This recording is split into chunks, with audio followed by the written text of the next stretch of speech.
So, talk about debate of the century. Not only did we get a permanent servant that came from a lotto, we also got a SSR servant that only has a week for her initial run banner. And not only that, they trolled the shit out of us with the raid. A lot of people just got trolled to hell and fucking back because we thought this raid was gonna last longer. Or, I'm getting ahead of myself. Let's talk about Phantasmoon, and I'll give a little more story time towards the end. So, first single target SSR pretender, especially for the Buster. I can tell you, this already felt... Sorry, almost dropped something. This already felt really good as a character to use, because I got her super early. This is just a super well-built multi-core unit that can also be the single target DPS extremely easily. What buff she does have, she doesn't have an extreme amount, but she does have a lot of different buffs that multiply into each other. And because she's a Buster unit, you have a tendency to use Vitch and double stack all her buffs. So literally all of her buffs get doubled and then they multiply into each other. Also on her MP, she has super effective, so that brings the number up even higher. There's just a lot like that goes into this servant that just makes them like good for no matter what you're doing, as long as you need a single target pretender. Whether you're fighting alter egos, or it's like a multi-core node and you have mixed night class, or even mixed night class plus a single type of cavalry. Phantasmoon, she can literally make any AoE arts unit feel pretty good. I even use Summer Ibuki to loop with this sorry, not loop with Phantasmoon. I use Phantasmoon to like get Ibuki to just clear a wave, and then she cleared the next two for the 90++. Yeah, this character just like feels really good, and even at MP1 there's no weird kind of scaling. Even though this is Arcwood, there's no weird scaling that goes with MP copies. It looks like they're trying to keep that just the anniversary, which I understand. They want anniversary to have like characters that just have better scaling no matter what way you look at it. But at the end of the day, like if they don't hit niche, they don't hit niche. So the extra scaling kind of doesn't matter. All right, so Phantasmoon, this is a servant verse character of a gag character, and it seems like this is also Neko Arc. There is a reason Neko Arc is here in this Ascension. If you know, you know. Just look up raid stuff and you'll know that we have to fight La Creatura. I don't know. I see all muscle calling Neko Arc La Creatura. So I don't know like where that actually comes from. But for Neko Arc to have an actual title, it just feels like I don't even know a Neko Arc like that, but it just feels too appropriate. Like the whole vibe I get from Neko Arc is Robin from Witch on the Holy Night. It's like that whole kind of like that type of character. Again, I don't remember Carnival Phantasm that well. I don't remember Neko Arc that well. I haven't played Melty Blood. But just from what I know about Neko Arc, it feels like her and Robin share the single brain cell, and they have to trade it every week. All right, but enough talking about outside gameplay stuff. Let's talk about the gameplay. 12.4k 12.4k attack, 12.8k HP. Both of the HP on the lower side, but attack is definitely on the higher end for SSRs. I believe this is like the lowest attack for an SSR Avenger is this number, or it's like something close to this. So like having your attack be close to the lowest for an Avenger is not a demerit, that's a compliment, because Avengers and Berserkers have the highest attack in the game. Like, if you look at highest attack stats, it's usually a Berserker or an Avenger. Haven't looked at the whole scale in a good couple years, though. MP charge, 0.58%. Also, this is not great, but at least she has 3 hits on the arts cards. It's not like it's a 2-hit at 0.8, because I don't know, like, I like triple art, like 3-hit arts cards better than like 2-hit, even if it has better MP gain. But that's just me personally. Star Gen's at 20%. Awesome. She has a 5-hit quick card. Shit, like, you're not gonna be clicking this thing too often, but at the very least, this is a very good quick card. Like, assassins would kill for a quick card like this. And she has lower Star Gen, so what the fuck does that say about assassins, though, really?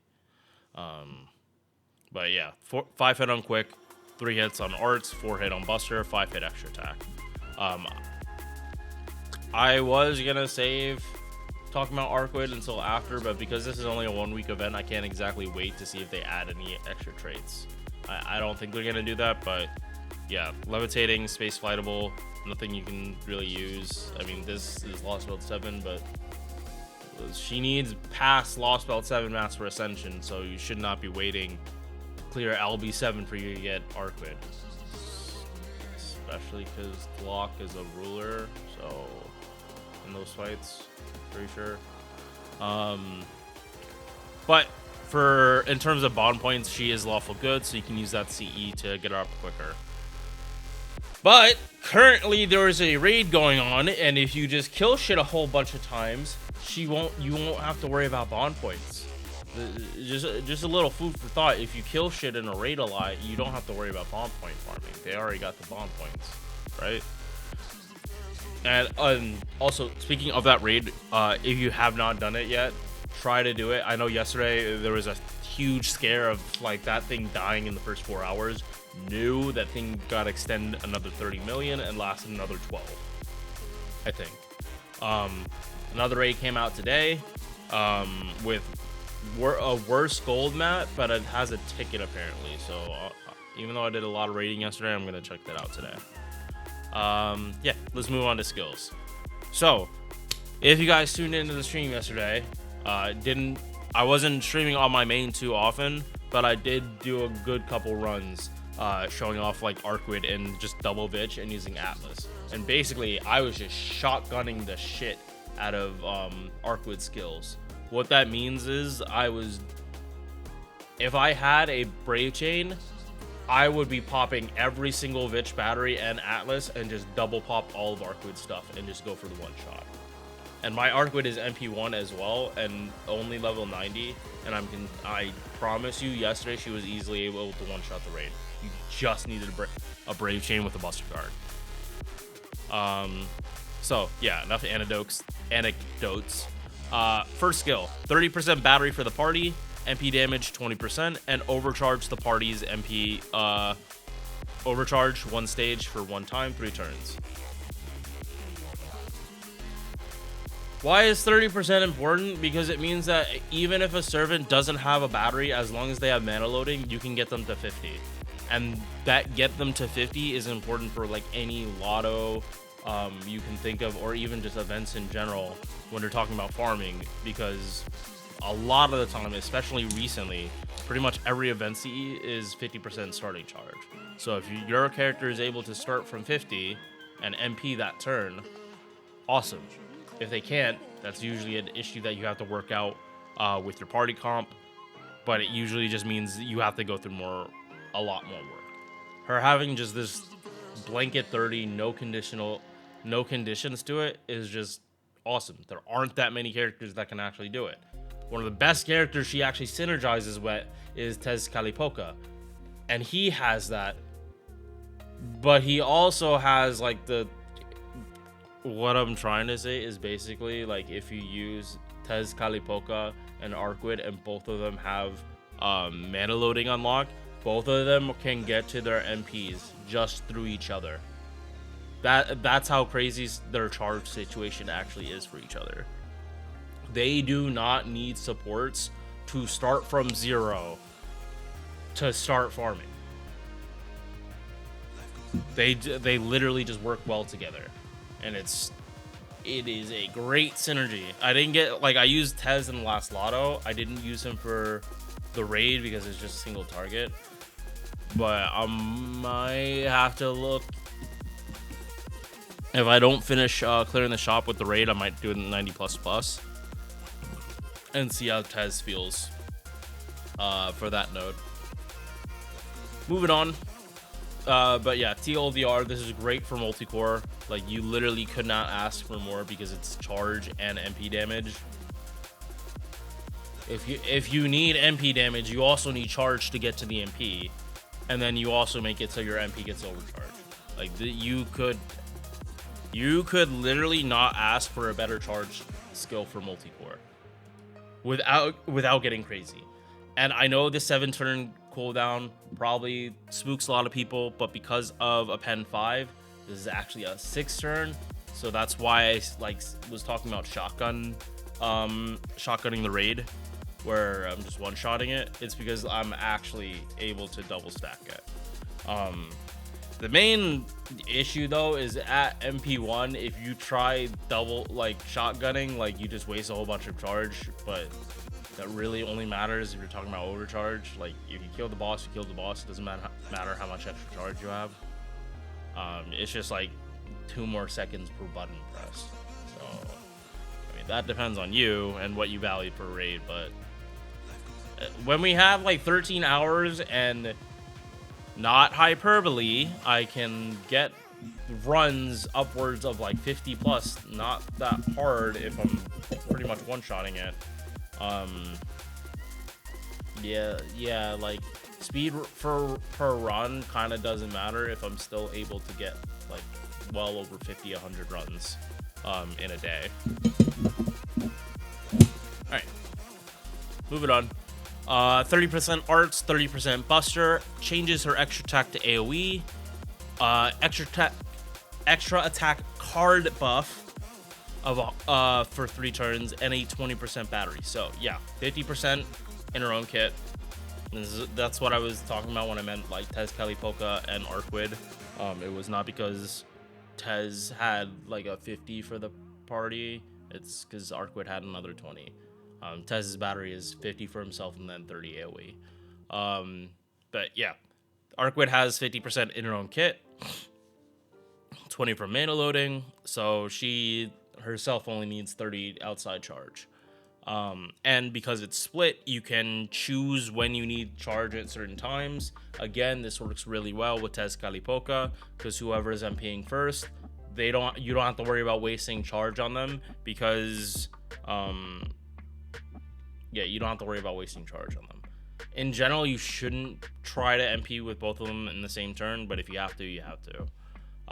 But now we got to talk about extra attack. So this is not the first character that has AoE extra attacks. Whenever the extra attack is AoE, it splits the damage, MP gen, and star in half. This means the base multiplier. So in the formula, you have the base damage, like best example is like MP, you have this base damage. When an extra attack goes AoE, basically this 600 just turns into 300. This 100% card buff for the extra attack is literally to offset this, but you will always have to keep in mind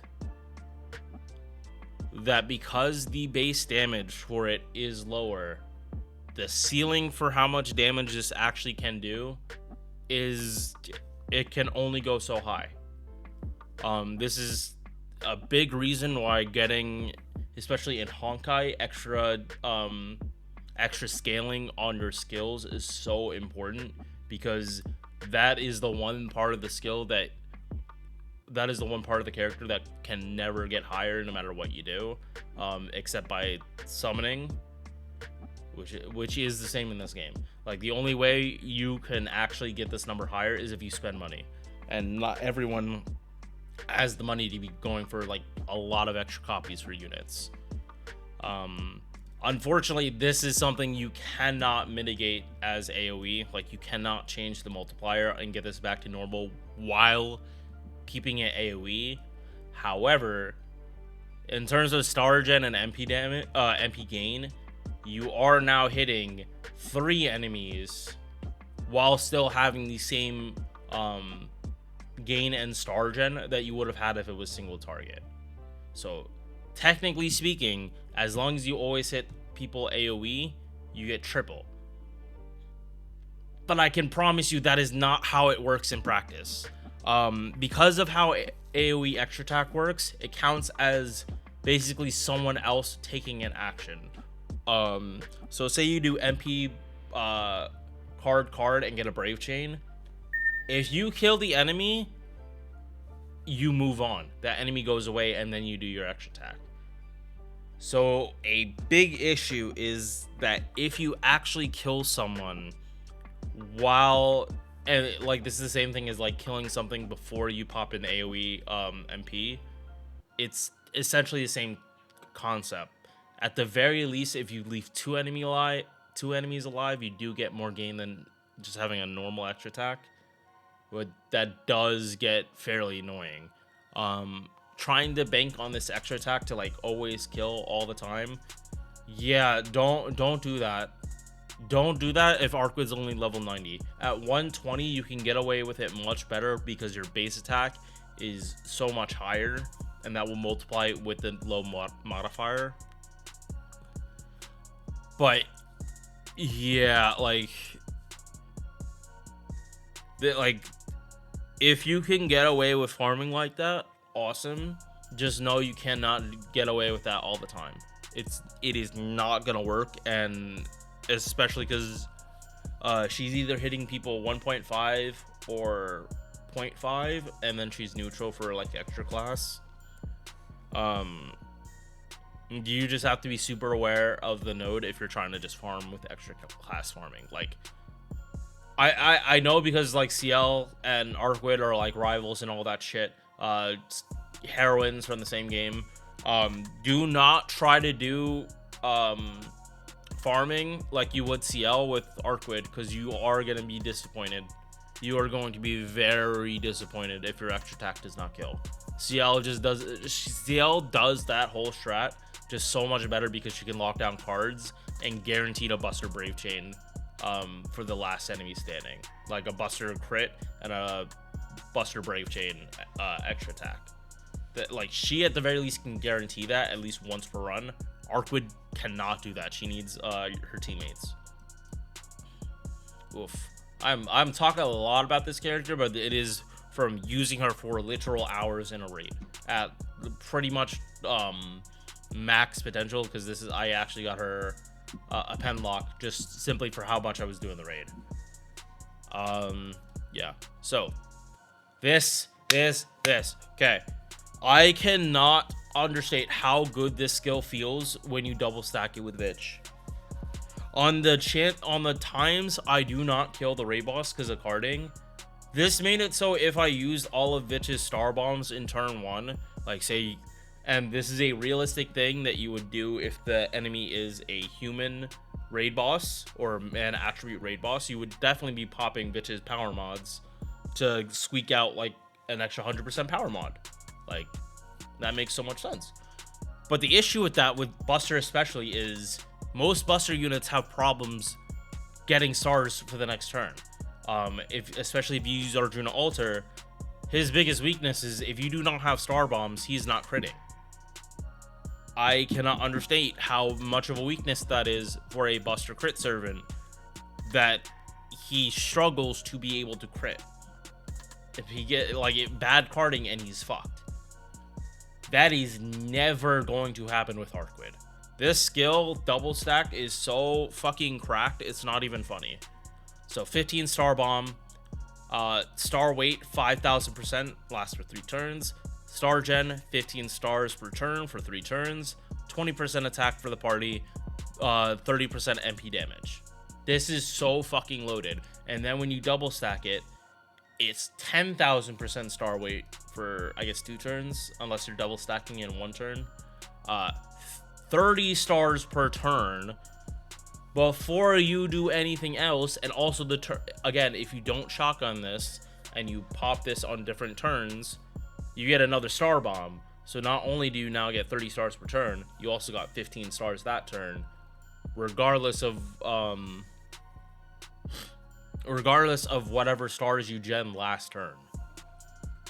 40% attack and then 60% crit damage. And like the crit stuff is targetable.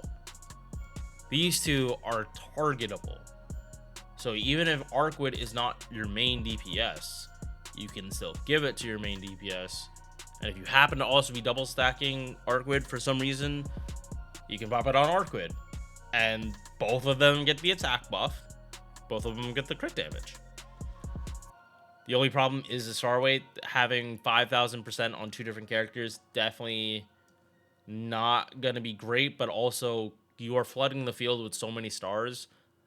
I don't know if that's actually going to be an issue. Because also if your other support comes in and you get like two of the cards, there actually is no issue. You have 30 stars and you have two characters with 5,000% star weight.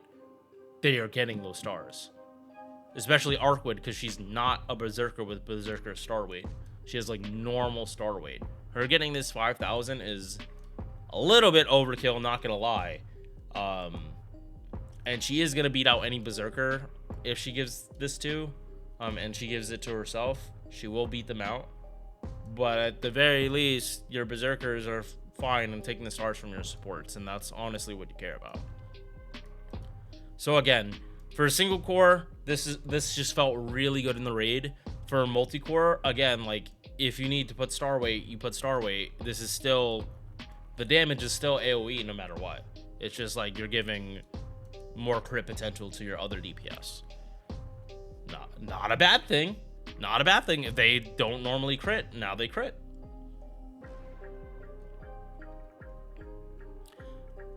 Okay, chat, I'm gonna be honest, I re-recorded this because I thought I could do this in less time, but I actually can't. But I do feel a whole lot more confident in like this recording. Even though I'm like rambling a lot in the first part. Passive skills, 17.5% debuff resistance. Item construction A, 10% debuff success rate. This is only on her MP. She does not put debuffs anywhere else, if you could not tell. But yeah, only for her MP, just to make it stick. Fight off the little bit of magic resist and make it like less than a 10% chance of her failing in most cases. It'll obviously go higher if you're fighting God Assistance magic resist combo with their like 30 to 50% debuff resistance, but this at least fights it off. She has fake territory creation. I have no idea if this actually has to do with Neko Arc. My thought process is that this is her second ascension and she is streaming. She does not have a streaming room. She has no territory. She has no safe spot to stream.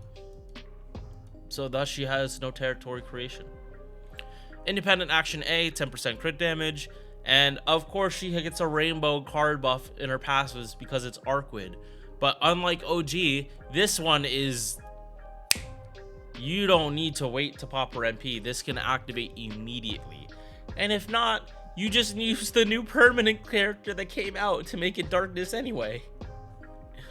Like, that was probably the biggest bait of FGO's history, where they make an actually good character. Like, a legitimately good character. Make it permanent, and then immediately release a limited servant that actually gets benefit from that character, from that new permanent character. And also they would actually work together anyway because they're multi-core, or they both have really good multi-core utility. So it's like, yeah. But she grains 5 stars per turn every turn, so add just another 5 to this. It's 20 stars per turn.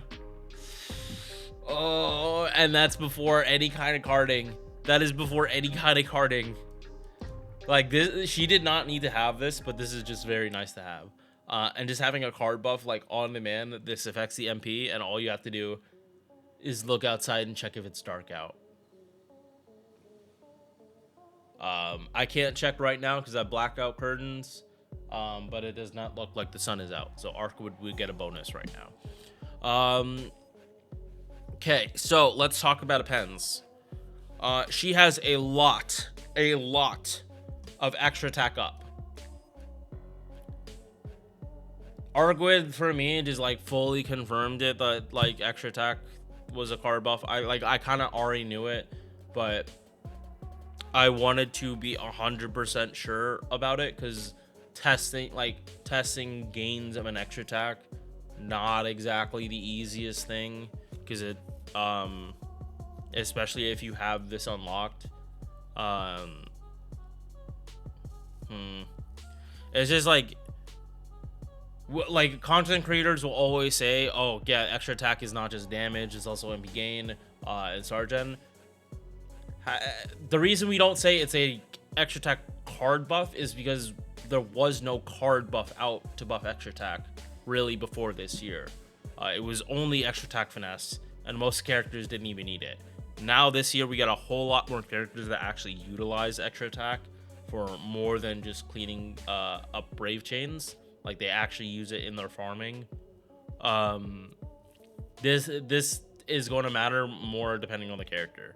However, because Arcwood has so much of this specific buff type, it honestly makes sense to just avoid this like the plague and literally go for pretty much anything else except this. Don't get this. This is number 5. This is 5 on the priority list.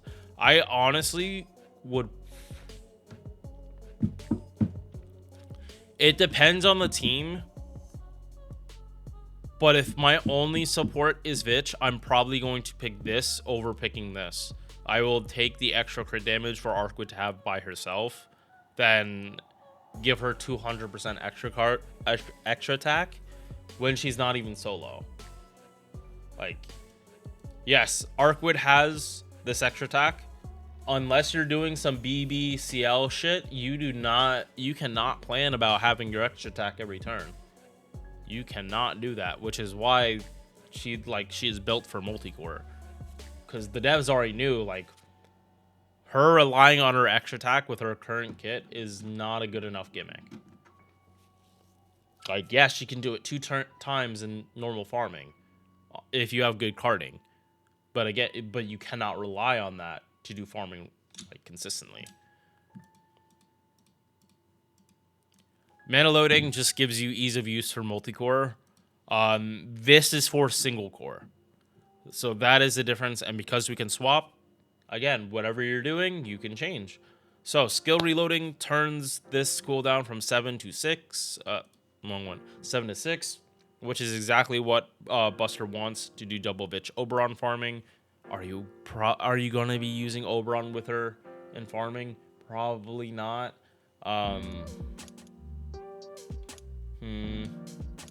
Especially not in the raid. Not in the raid. You would get far more damage if you went if you like put on Khazra drop and just loaded up 70% defense down than you would doubling the MP damage that Arc has here, and then Oberon's is like she already has 200 or she has 100% power mod at base.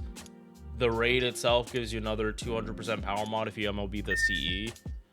So like putting Oberon in that team just puts you way too close to the cap for that buff type, MP damage crit power mod.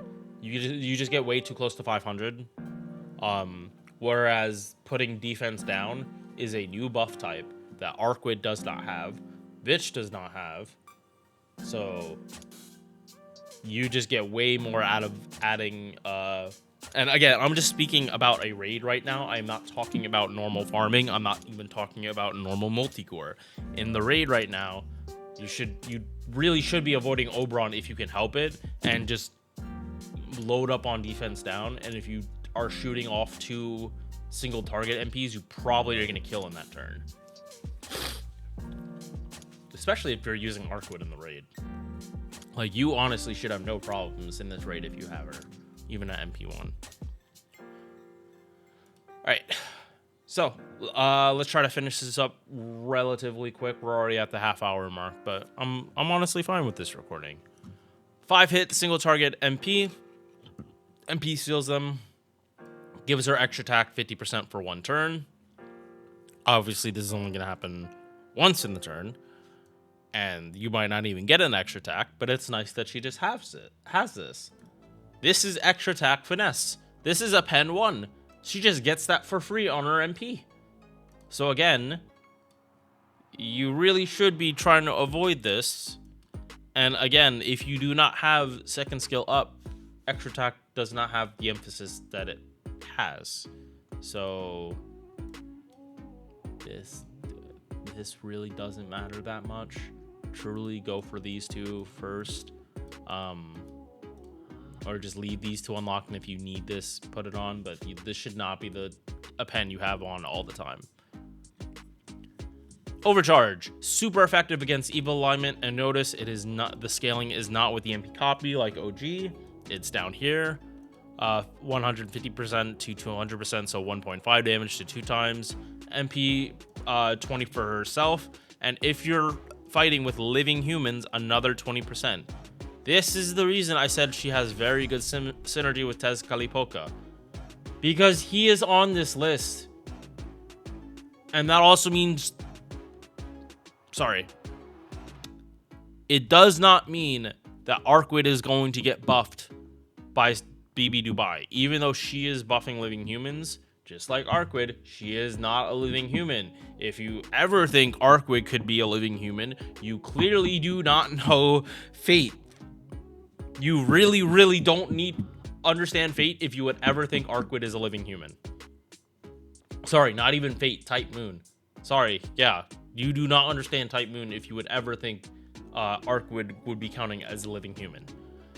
Now, why do they have this worded allies except self? It's just in the case that there is some boss that turns all your servants living humans. You get a servant that buffs your allies and makes them living humans.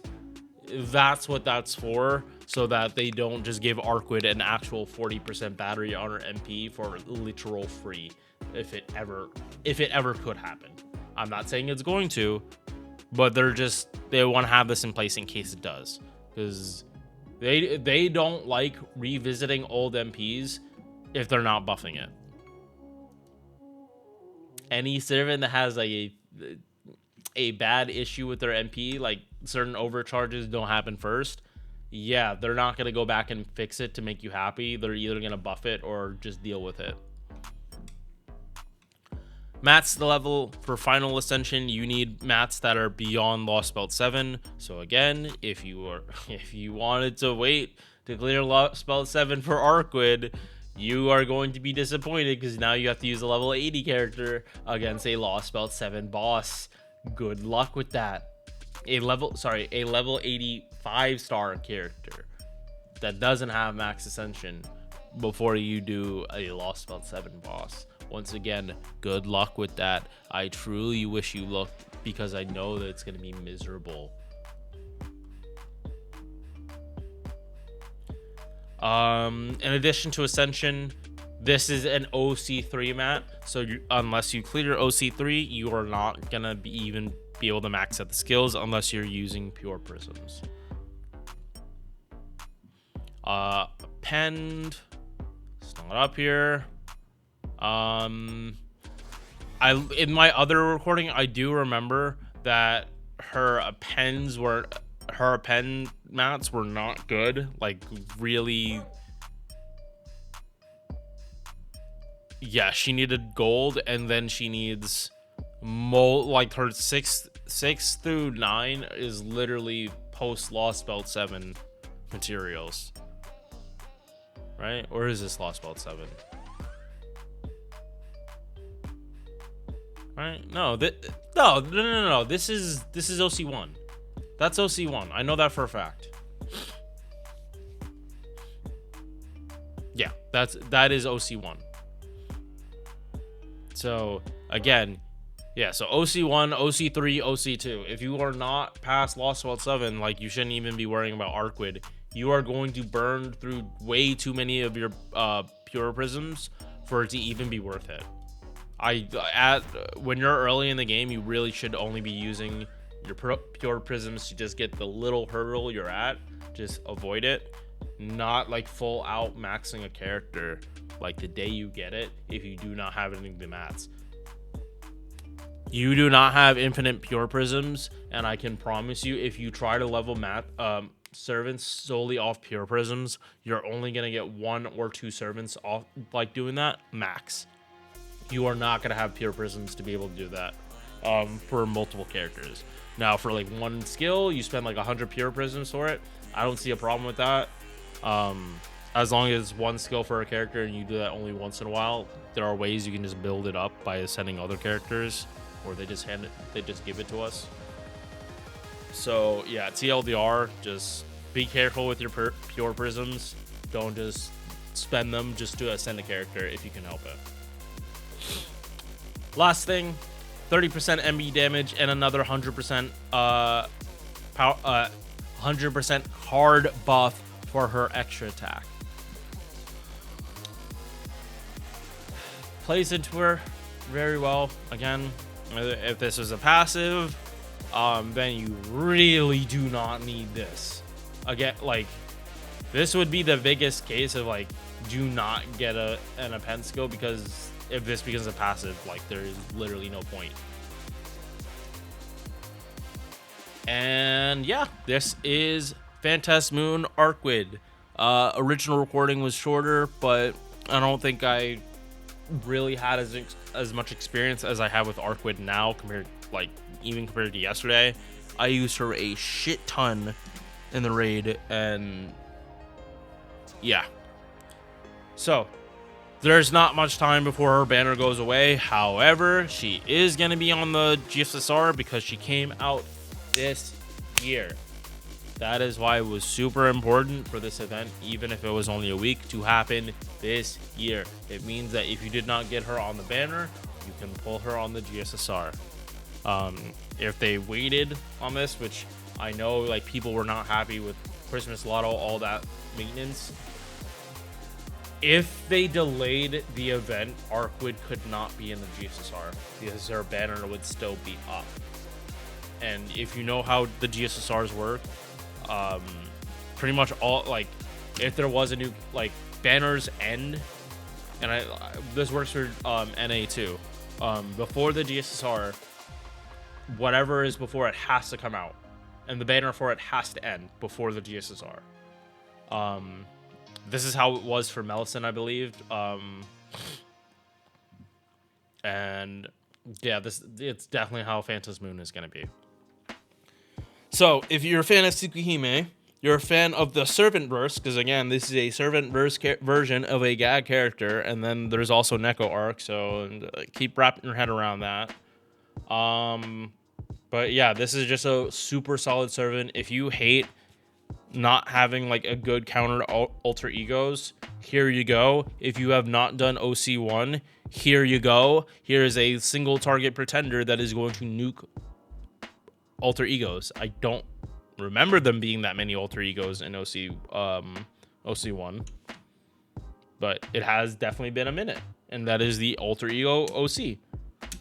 So having a single target pretender when alter egos have pretty much been like the most uncontested, like, hardest boss fights in the game versus servants, like literally only because most of the time, if you're not fighting at a class, like basically if you're not doing neutral damage and you were doing super effective, you're pretty much a berserker, or you were like very, very niche servants.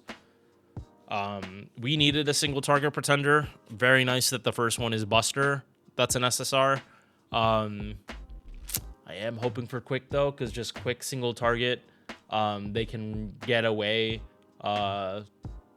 with starting from 0 just a lot easier. Whether that's bong breed farming, black rail, whatever, that's just my opinion on it.